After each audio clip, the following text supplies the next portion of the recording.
표창원의 뉴스 하이킥 3부, 우리 사회를 속속들이 파헤치고 프로파일링하는 사회 프로파일링입니다. 오늘은 두 분의 변호사와 함께합니다. 김준우 법무법인 덕수 변호사 나오셨고요. 장윤미 법률사무소 삼정 변호사도 함께합니다. 두 분 어서 오세요. 네, 안녕하세요. 예, 지금 유튜브로도 생중계되고 있습니다. 유튜브 댓글도 저희가 실시간으로 다 확인을 하고 있으니까요. 저희 모습을 보고 싶으신 분들, 또 댓글로 참여하시고 싶으신 분들, 표창원의 뉴스 하이킥을 유튜브에서 검색해서 들어와 주시면 감사하겠습니다. 네, 오늘은 먼저 대법원 판결 소식부터 짚어보겠습니다.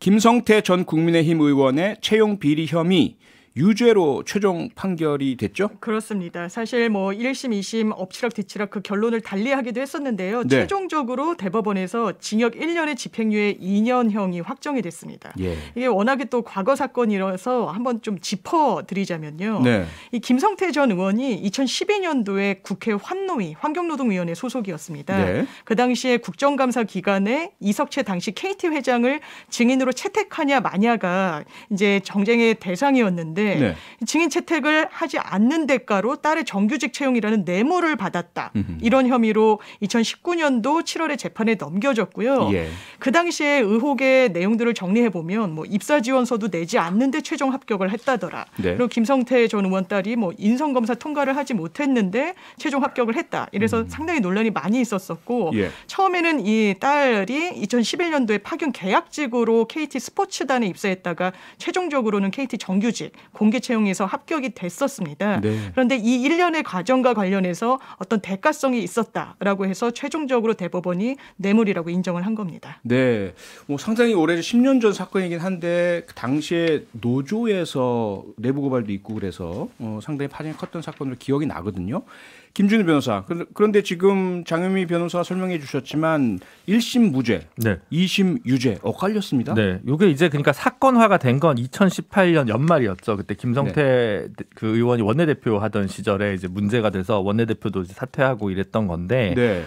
1심에서는 이제 어떻게 봤냐면 이게 부정한 방법으로 그 취업이 된 건 맞다. 근데 어쨌든 딸은 일을 했고 네. 일을 한 것의 대가로 월급을 받았는데 그렇다면 뇌물이라면 이제 부당한 어떤 경제적 이익을 향유를 했어야 되는데 예. 그건 아니지 않냐라고 굉장히 이제 뇌물의 범위와 의미에 대해서 좀 엄격하게 본 거고요. 네. 2심은 지금 취업을 했다는 것 자체로도 사회통념상 뇌물이라고 볼 수 있다라고 이제 판단을 한 거죠. 결국은 네. 이제 취업이 훨씬 이제 청년 세대에서 어렵게 된 세태를 2심에서 조금 더 반영한 거라고 보여지는 거고요. 대법원에서는 이제 2심에 문제가 없다라고 이제 판단을 그냥 한 것이죠. 네. 그래서 결국 대법원이 항소심 판결을 그대로 받아들여서 뇌물 혐의 인정, 유죄, 징역 1년, 집행유예 2년의 형을 선고했습니다. 어떻게 보세요? 형량은 적절한가요? 일단 이 집행유예형은 세게 선고를 받은 건 아니잖아요. 네. 그 당시에 항소심 재판부도 아마 이 부정채용은 인식을 했더라도 KT 그 회장과 관련해서 증인을 무마해 준 거에 대가성이 입증돼서 뇌물로 의율될 거라고는 당사자가 아마 생각을 못했을 수 있다라고 판시를 합니다. 예. 그렇지만 저는 일단 이 대법원 판결이 정당하다고 생각이 드는 게 네. 뇌물죄라는 것은 사실 공공연하게 드러나지 않고 굉장히 좀 수면 아래에 숨어 있는 그런 성격의 범죄이고 네. 지금 1심 재판부에서 무죄를 인정할 때는 또 논리 중에 하나가 직접 어떤 대가를 받은 당사자가 김성태 전 의원은 아니지 않느냐, 그 딸이지 않느냐라는 논리도 있었는데 사실 한 가족, 그것도 자녀가 실제로 입사에 있어서 굉장히 특혜를 받았다면 뭔가 이익을 얻었다고 법적으로는 판단하는 게 맞고 네. 그 당시에 김성태 전 의원의 직위, 환노위의 어떤 그 정치인이었다는 점, 국회의원이었다는 점과 포괄적으로 이 뇌물성을 인정했다는 그 취지에는 좀 공감이 많이 되는 부분이 있습니다. 네네. 최근에 우리 청년들이 가장 분노하는 것이 아빠 찬스, 부모 찬스 네. 이런 어떤 다른 사람의 영향력을 이용해서 동료들보다 어떤 특혜를 받는 것, 이건 우리는 못 받아들인다는 것이 우리 정서잖아요. 맞습니다. 그것을 인정한 법원 판결이다 이렇게 이해를 해야 되겠네요. 네, 그렇게 이해가 되는 부분이 있습니다. 네, 김준우 변호사. 그런데 주목을 아마 거의 같은 정도로 받았던 또 다른 사건이 있잖아요. 네. 권성동 의원의 강원랜드 채용비리 혐의, 이것도 이제 채용비리 관련 사건이고요. 네, 그렇습니다. 대법원에서 무죄 확정 판결이 났어요. 네, 뭐 이렇게 평가가 좀 엇갈릴 수 있는 판결일 텐데요. 네. 일단 그 권성동 의원이 이제 강원랜드에 뭐 교육생 채용에 대해서 압력을 넣어가지고 특히 뭐 의원실에 인턴했던 사람이라든가 뭐 이런 것들 관련해서 네. 강원랜드 당시 최영집 사장에게 이제 뭔가 그 압력을 넣었다라고 하는 이제 혐의로 인해서 업무방해죄나 네. 뭐 이런 직권남용죄 등등으로 해서 기소가 됐었는데 사실 이건 1심부터 일관되게 이제 무죄 판단이 좀 나왔었습니다. 예. 반면에 이 그 최영집 전 사장 같은 경우 유죄 판단을 받았는데요. 네. 그러면 이제 청탁을 한 사람은 무죄고 그러게요. 청탁을 받은 사람은 이제 유죄란 말인가 이게 약간 언뜻은 좀 이해가 안 되실 수도 있는 판결이긴 한데 네. 사실은 이제 강원랜드가 이때 이제 전수조사를 해보고 나니까 채용된 몇백 명의 숫자가 상당히 많은 복수의 채널로부터 부정청탁 압력이 있어가지고 맞아. 예, 이제 그런 그랬죠. 굉장히 일이 있었다는 거고요. 네네. 그래서 나중에 이거 떨어진 사람들을 구제하려고 보니까 떨어진 사람들 중에도 청탁이 들어왔는데 청탁의 힘이 약하여 네. 채용되지 않은 경우도 있을 정도로 예. 사실 이제 강원도 일선에 이제 일자리가 많이 부족하다 보니까 이런저런 부적절한 방식들의 이제 압력이나 청탁이나 부정 청탁이 좀 많았던 것 같습니다. 네. 다만 이 사건 같은 경우 이제 권성동 의원이 직접적으로 뭔가 압력까지 되는 부분을 행사했다는 뚜렷한 증거를 소명하는데 좀 실패한 부분이 좀 있는 것 같고요. 아하. 비슷한 시기에 예. 역시 청탁을 넣었던 염동열 전 의원 같은 네네. 경우 역시 뭐 같은 당 소속이고 강원도의 지역구를 두고 있는 의원이었습니다만 그렇죠. 재선 의원이었는데 이분은 현재 2심까지 유죄거든요. 네. 훨씬 더 직접적인 압력이나 뭐 이렇게 그 청탁을 했던 네. 그런 증거들이 좀 밝혀져가지고 결국 증거 부분에서 결정적인 좀 차이들이 났던 것 같습니다. 아하. 장유미 네. 변호사도 같은 의견이 있어. 이게 그 두 사람의 같은 정치인인데 한 사람은 검사 출신 정치인이고 한 사람은 그렇지 않고의 차이 때문 아니냐라는 시각도 일부에서는 있거든요. 예, 저는 사실 약간 검찰 입증이 부족한 부분 때문에 지금 김 변호사님 짚어주신 대로 무죄가 나온 건데요. 네. 이게 하나하나 행위를 좀 뜯어보면 이게 완전히 무죄로 면책될 것인가라는 의문은 조금 남습니다. 왜냐하면 예. 그 의원실에 인턴 비서 한 11명을 부정 채용한 그 업무방해 혐의, 그러니까 위력을 행사했다라는 거죠. 그 당시에 권성동 의원의 그 아는 지인이 실제로 강원랜드 관계자이긴 했는데요. 이 인사청탁 을 받은 명단을 그 인사과에 넘기기도 했습니다. 그런 부분은 이제 사실관계로 드러났는데 예. 그 과정에 직접적으로 권성동 의원이 관여했느냐 그 부분에 대한 입증은 좀 부족했다라는 게 법원의 판단이었거든요. 네. 그리고 의원실 비서관이 이 강원랜드에 채용이 되는데 공개 채용 사실상 맞춤형 채용 공고를 낸 게 아니냐. 이 비서관의 어떤 전문성을 굉장히 높이 사주는 방식의 채용 공고였기 때문에 네. 이거 상당히 이상하다. 그 대가로 검찰이 봤던 거는 그 당시에 강원랜드에 감사원과 관련한 감사 이슈가 있어서 네. 그 청탁을 받아들여주는 대가로 뭔가 비서관 채용과 연결고리가 있었던 거 아니냐 하는데 이 부분도 직접적으로 청탁했다는 증거는 좀 부족했다라는 거거든요. 네. 그렇다면 이 일련의 과정 속에서 사실 김성태 전 의원 케이스와 비춰봤을 때도 이 직접이란 걸 어떻게까지 좀 법적으로 이제 좀 들여다볼 것이냐. 네. 그리고 검찰이 수사 과정 중에 이것을 상당히 정밀하게 수사를 했느냐 안 했느냐. 왜냐하면 입증 정도에 따라서 법원은 그 부분만 받아들일 수밖에 없는 부분이 있거든요. 소송법상. 그렇다면 예, 물음표가 조금 남는 여지는 있다고 저 개인적으로는 생각합니다. 네.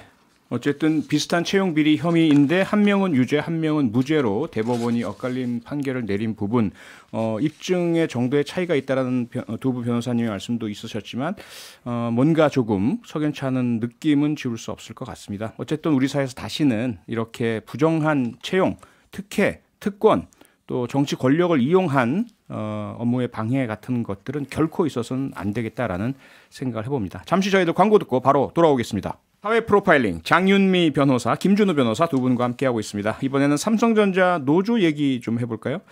김준우 변호사, 삼성전자 노조가 파업에 들어갈 수 있다는 이야기 보도에서 봤는데요. 아니, 삼성전자에 노조가 없잖아 라는 분들도 계실 것 같은데요. 네, 사실 삼성 노조가 있은 지는 꽤 됐는데 네. 일단은 아시다시피 뭐 70년대부터 삼성의 창업 중인 고 이병철 회장이 내 눈에 흙이 들어가기 전에 노조는 안 된다. 뭐 이렇게 이제 호언장담을 했고 무노조 경영 원칙 그쵸. 이렇게 그리고 나왔죠. 8, 90년대 그래서 이게 문제가 된 게 해외 진출해가지고 독일의 지사를 만드는데 독일엔 노조가 상식인데 우린 노조 없어 이래가지고 이제 해외에서도 좀 이슈가 되고 문제가 됐던 일들이 있었거든요. 그래서 그리고 또 노조를 만들려고 하는 많은 움직임이 삼성그룹에 있을 때마다 페이퍼 노조를 만들어가지고 그 당시에는 복수 노조가 허용이 안 됐기 때문에 실질적으로 노조를 못 만들게 한다든가 사실 노조 탄압 사례가 무수하게 많았습니다.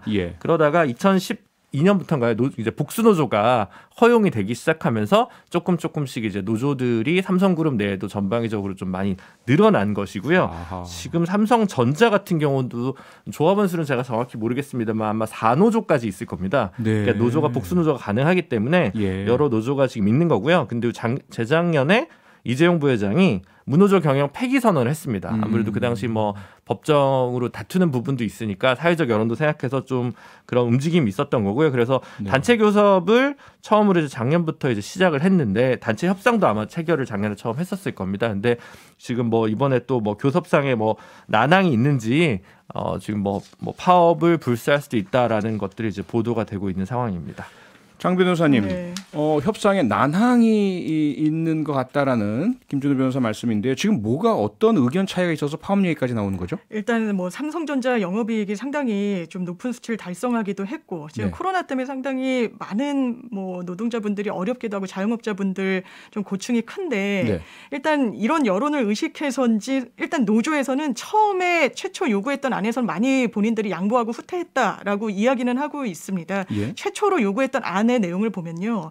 일단 연봉액을 1,000만 원 정액 인상해달라. 일률적으로 1,000만 원. 일률적으로 1,000만 원을 인상해주고 영업이익 난 부분의 25%는 성과급으로 지급하는 그런 기준을 내부적으로 준칙화, 그러니까 강제적으로 할 수 있도록 그 기준을 만들어 달라라고 했습니다. 근데 이 교섭이 제대로 진척이 되지 않고 사측에서도 이 안을 받아들이는 데는 상당히 난색을 표하니까 일단 노조 측 입장은 지금은 이 수정안이 나왔고 처음에 요청했던 것에서는 노조가 많이 양보했는데 사측이 오히려 아예 불성실하게 교섭 의무를 좀 해태하고 있다라면서 맞서고 있는 상황이고요. 일단 사측이 계속해서 대화를 하지 않겠다고 나서면 우리는 찬반 투표 붙여서 쟁의 행위하겠다. 이게 파업을 하겠다는 거죠. 뭐 이런 강경한 입장을 좀 나타내고 있고 이 삼성전자만의 문제가 아니라 여러 계열사들 지금 12개 계열사의 노조가 있다고 하더라고요. 삼성. 그러니까 연대 파업 도 할 수 있고 어떤 연대적인 움직임도 추진해 나가면서 투쟁을 하겠다 이런 입장 밝히고 있습니다. 네, 삼성그룹 내에 있는 노조들과 연대해서 투쟁하겠다라는 그런 주장. 이게 김준우 변호사, 삼성전자 내에 4개의 노조가 있다고 말씀하셨어요. 그 4개 노조가 함께 공동으로 사측과 협상하는 거, 그다음에 다른 계열사 노조들과 연대 투쟁하는 거, 이거 법적으로는 괜찮은 건가요? 아니, 노조법상 이제 교섭창구 단일화 조항이 있어가지고 복수 노조의 경우에 가급적 단일 이제 공동 교섭단을 꾸려서 이제 하는 거니까요. 그건 이제 일반적인 프로토콜이라고 할 수 있고요. 연대 투쟁이야 뭐 80년대는 제3자 개입 금지 조항 같은 게 있었으니까 문제가 됐지만 지금 뭐 크게 문제가 안 될 것 같습니다. 다만 이제 연대 파업을 하게 될 경우에 이제 그 쟁의 행위의 목적성이나 뭐 이런 부분 때문에 조금 법적으로 검토를 필요로 하는데 뭐 투쟁의 형태라는 게 뭐 집회 시위도 있을 수 있고 뭐 서명, 연명 뭐 다양한 방식이 있을 수 있으니까 뭐 그건 뭐 그렇게 불법적인 문제로 꼭 반드시 치부할 문제는 아닐 것 같습니다. 노조에서는 일단 파업에 앞서서 파업 대신에 가급적이면 최고 경영자와 직접 대화를 통해 해결하고 하고 싶다. 최고 경영자 나서라 이렇게 목소리를 높이고 있다고 하던데요. 최고 경영자라고 한다면 이재용 부회장이겠죠? 직접 나설까요? 아마 나서기는 상당히 어려울 것 같습니다. 이 삼성 노조에서 뭐 69년 창사 이래 노조가 없었고 작년에는 한 이제 계열사에서 일시적으로 파업을 하기도 했지만 이렇게 대대적으로 노조가 움직이는 것은 사실상 처음이라고도 볼 수 있는데 여기에 부회장이 직접 어떤 대화의 상대방으로 나서게 되면 뭔가 경영하는 측 입장에서는 좋지 않은 선례를 남길 수 있다라고 생각을 할 것 같고요. 또 삼성이 왜 무노조 정책을 철회했냐. 그때 국정농단 사건과 관련해서 항소심 재판부가 뭔가 준법 감시를 할 수 있도록 제3자 좀 감시할 수 있는 눈을 만들도록 해라. 그래서 깨끗한 경영, 정치권과 결탁하지 않는 그런 기업을 만들도록 노력해라. 라고 해서 했는데 결과는 그러니까 그 항소심에서의 결론은 그 구속이었었잖아요. 네. 그러니까 뭔가 재판부가 건의를 한 부분을 적극적으로 수용하면서 문호조 방침도 철회되고 했는데 결과적으로는 좋지 않은 결론을 얻었기 때문에 뭔가 이런 국면 속에서 예. 적극적으로 또 하는 것에는 난색을 끝까지 표하지 않을까 이런 생각이 드는 부분이 있습니다. 네.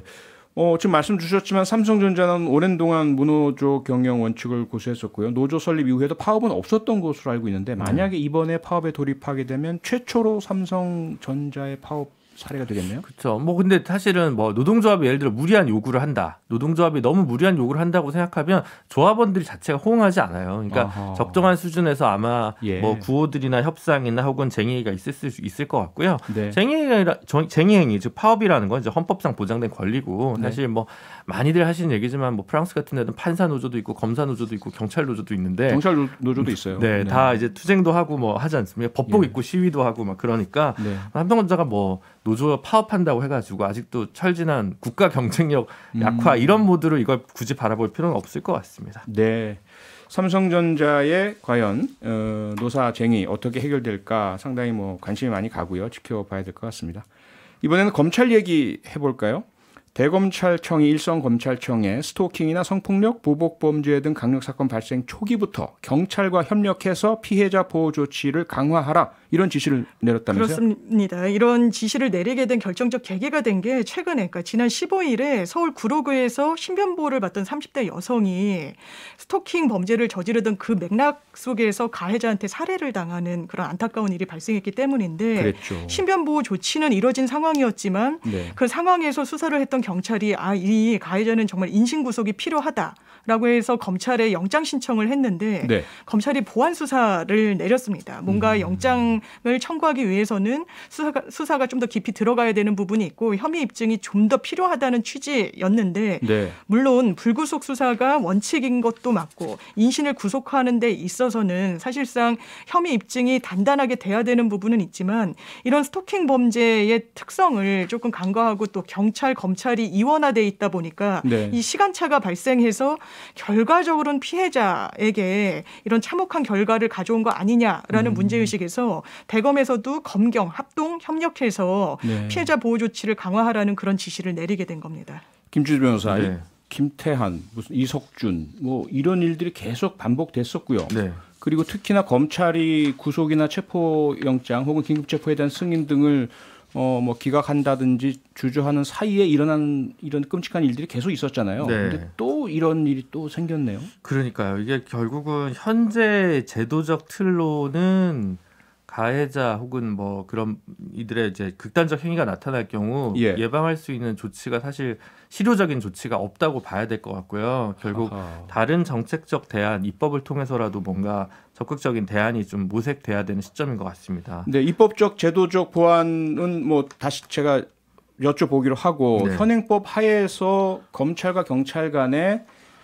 불필요한 신경전, 이 수사권 조정을 둘러싼 혹은 그 이후에 뭐 이런 부분들이 영향을 미친 건 아닌가요? 네, 그런 부분도 아무래도 있겠죠. 왜냐하면 이게 그 경찰에서도 어느 정도 위험하다고 생각했으니까 구속영장을 청구를 했을 텐데 네. 몇 가지 뭐 증거가 불충분하고 뭐 그럴 수는 있습니다. 예를 들어 이제 그 지금 현재 단계에서는 예전과 달리 그냥 어지간하면 경찰에서 올리면 검찰에서 그냥 보완 수사를 지시해 버리잖아요. 근데 예. 이게 사안에 긴박성이 있었다고 하면 그냥 네. 검찰에서 직접 수사를 해가지고 2차적 수사권을 활용해가지고 간 다음에 바로 했을 수 있었을 텐데 그걸 다시 그냥 이렇게 내려보내면 이게 당연히 시일이 걸릴 수밖에 없는 문제거든요. 네. 그런 부분에서는 범죄의 좀 그 중대성이나 재범 위험성이나 뭐 재발 가능성을 좀 염두에 둔 게 있어야 되는데 그렇지 못하고 좀 도식적으로 뭐 형식적으로 좀 사안을 검찰에서 대응하다 보니까 생겨난 불상사인 건 분명해 보입니다. 네, 얼마 전에 강원도에서 한 스키장 주변에 그 스키 대여 업소에서 일하는 스키 강사가 초등학생을 무인텔로 유인해서 성폭행했던 사건에서도 예. 경찰이 긴급 체포했지만 검찰이 결국 승인을 하지 않아서 놔줬고 이 피해자 주변 가족들에게 회유하고 2차 가해에 대한 우려를 제기했던 일이 얼마 전이었잖아요. 네, 그렇습니다.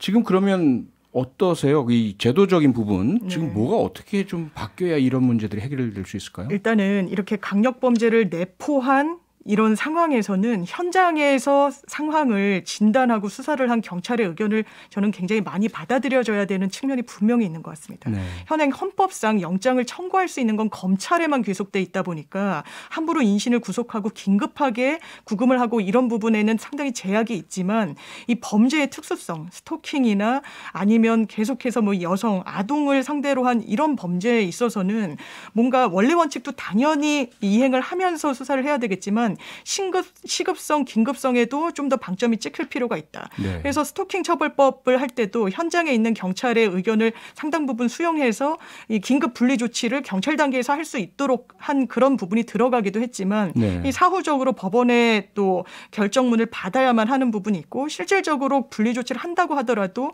그 명령을 어겼을 때 얻는 불이익이 적다 보니까 이게 실효성이 있느냐 이런 문제의식이 계속해서 제기가 되고 있어서 네. 뭔가 이 선제적으로 조치할 수 있는 방안에 대한 고민은 끝까지 가져가야 될 것 같습니다. 김준호 변호사 혹시 기억하십니까? 이명박 정권 때로 제가 기억하는데요. 스토킹 피해 여성이 경찰에 신변보호 요청을 하려다가 뭐 서류를 작성해야 되는 문제 때문에 안 하고 나오다가 거리에서 바로 피살당했던 일이 있었고요. 그러자 검찰청, 법무부 또 대통령까지 나서서 미국 FBI 수준의 피해자 보호 시스템 만들겠다 공언을 한 적이 있었거든요. 근데 이후에 전혀 그게 현실이 안 되고 지금 이제 뭐 스마트워치 같은 걸 이제 하나 이제 달아줘서 필요하면 신고해라 이제 이 정도인 건데요. 네. 이게 실효성이 없는 거죠. 그러니까 이번에도 이제 눌렀는데 출동하면 이미 사태가 벌어지고 난 이후니까. 또 엉뚱한 장소로 가는 경우도 있고. 네. 그래서 다른 한편으로 이제 그러니까 이제 가해자, 그러니까 신변 분리 조치가 이루어진 긴급 조치가 이루어진 그 가해자한테 그러면 위치 추적 장치를 붙여서 가까이 다가오면 울리게 하자 이런 얘기도 있는데 그게 예. 사실은 그 잠재적 가해자인 거잖아요. 그러니까 그렇죠. 확실히 범죄자로 특정되지 않은 상황에서 그런 인권을 침해할 수 있냐 이런 논란 때문에 이제 쟁점이 되는 게 하나 있을 것 같고요. 네. 다른 하나는 이게 이제 외국의 일부 사례에서는 구속영장 청구할 때 재범 위험 가능성이나 뭐 이런 것들을 별도의 구속 사유로 두는 경우가 있는데 네. 저희는 이제 뭐 증거인멸, 도주 우려 뭐 이런 거가 주된 거기 때문에 그렇죠. 그래서 이런 부분을 좀 추가해야 되는 거 아니냐 이런 게 이제 형사법 학회에서 이제 주로 많이 논의되고 있는 대안 중에 하나인데 네. 이 국회 같은 경우는 스토킹 범죄 관련 처벌법이 이제 작년에서야 입법되고 성안됐기 때문에 네. 아직 좀 현실을 반영하는데 좀 시간이 걸리고 있는 것 같고 네. 또 논의가 이제 쟁점적인 부분이 좀 있기 때문에 그러니까 인권을 과도하게 침해할 수 있는 거 아니냐. 라고 있는 건데 문제는 이제 피해자 보호 관점에서 이것들을 좀 재전유하고 재조명해서 좀 바라보고 논의할 필요가 있을 것 같습니다. 생명이 더 중요하잖아요. 생명을 지켜야 될 텐데 장윤미 변호사. 네, 그렇습니다. 경찰 일선에서의 인력 부족이나 뭐 이러한 부분들의 문제는 또 없을까요? 당연히 있습니다. 있죠. 왜냐하면 이제 스토킹이 예전에는 뭐 이게 범죄야라고 해서 스토킹이라는 말 자체가 추상적이라는 이유로 입법 논의도 상당히 한 20년 동안 지지부진했는데 네. 이게 범죄라는 어떤 인식도 상당히 보편화되다 보니까 신고가 급증하고 폭증하는 상황인데 예. 이 부분을 커버할 수 있는 경찰 인력은 여기에는 좀 턱없이 부족한 상황이고 그렇다면 뭐 스마트워치 등 기기를 통해 가지고 이 인력으로 메울 수 없는 부분을 보완하고자 했지만 사실상 그 부분이 메워지지는 않고 있고 또 하나는 아직까지 또 스토킹 처벌법이 입법화되는 과정 중에서 반의사불벌 조항이 들어감으로 인해서 네네. 사실상 입법권자들이 이 사안을 비교적 가볍게 보고 있다라는 문제의식도 좀 있습니다. 왜냐하면 예. 반의사불벌죄는 피해자와 합의만 이루면 아예 처벌 자체가 못 되도록 지금 스토킹 범죄가 규율돼 있는데 그렇죠. 그럼 어떤 부작용이 있냐면 이 피해자를 지속적으로 설득하고 종용하고 강요하면서 합의를 도출해내려고 하고 예. 또 스토킹 범죄의 특성이 인적사항을 굉장히 많이 가해자가 갖고 있는 경우가 많은데 직장이나 어떤 학교, 가족사항 이런 걸 갖고 있는데 전방위적으로 압력이 들어올 수 있는 상황을 법적으로 좀 남겨놓았다. 이런 네. 점도 좀 보완이 시급히 마련돼야 될 것 같습니다. 네. 우리가 예고 없는 생명 손상 사건에 얼마나 안타까워합니까? 그런데 스토킹이나 가정폭력, 아동학대 같은 예고가 되어 있고 학교폭력도 마찬가지고요. 피해자가 두려움과 불안을 호소하는 사건에서 알면서도 그분들을 지켜드리지 못한다면 이 국가가 제 역할을 하는 것이라고 할 수 있겠습니까? 경찰과 검찰은 그 엄청난 예산 쓰면서 뭐 하고 있는 것이냐 이런 말씀 국민들이 하는 것도 당연하다는 생각이 들고요. 검찰청에서 이런 지시만으로 해결될 것이다라고 생각해서는 안 될 것 같은데 김준호 변호사 어떻습니까? 지시로 될까요? 그래서 아까 말씀드렸다시피 지금 현재 뭐 예를 들어 뭐 피해자 안전가옥도 제공합니다. 근데 있어요. 예. 예를 들어 피해자가 자영업을 하고 있다. 그럼 매일같이 뭐 카페든 뭐 노래방이든 무슨 가게를 운영을 해야 되잖아요. 그러면 예. 거기에 계속 지속적으로 찾아오면 그 방법이 별로 없거든요. 그러니까 실질적인 조치가 필요하다. 이렇게 좀 네, 마무리하도록 그렇습니다. 하겠습니다. 네, 사회 프로파일링 오늘은 여기까지 하겠습니다. 김준우 변호사, 장윤미 변호사였습니다. 두 분 고맙습니다. 네, 감사합니다. 평일 저녁 6시 5분에 여러분을 찾아갑니다. MBC 라디오 표창원의 뉴스 하이킥.